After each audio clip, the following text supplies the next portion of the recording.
আমরা বর্তমান যুগে সেলফি নিয়ে, রিলস ভিডিও নিয়ে, শর্টস ভিডিও নিয়ে, টিকটক নিয়ে এতটাই মগ্ন হয়ে যায়, আমরা একটু চিন্তা করি না যে আমরা যে কোনো মুহূর্তে বিপদে পড়তে পারি।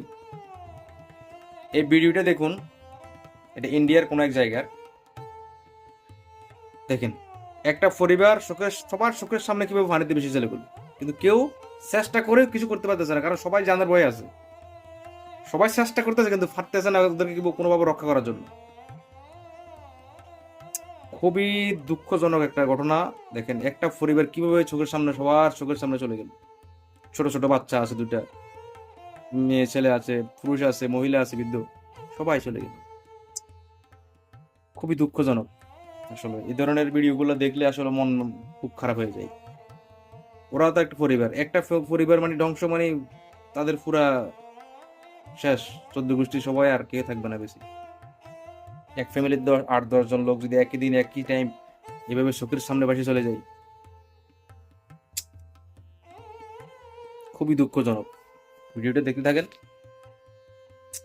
ভুল করেও কখনো এমন অবস্থায় কেউ কখনো সেলফি ভিডিও কিছু করবেন না, প্লিজ, অনুরোধ সবার কাছে।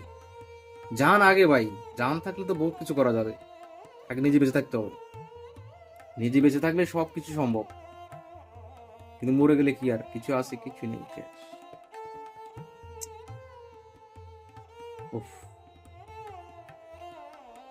চোখের সামনে এইভাবে একটা পরিবার চলে গেল। গত কয়েকদিন আগে আমাদের বাংলাদেশেও সাথে সাথে 8-9-10 জন এক ফ্যামিলিতে ন্যায় হয়ে গেছে।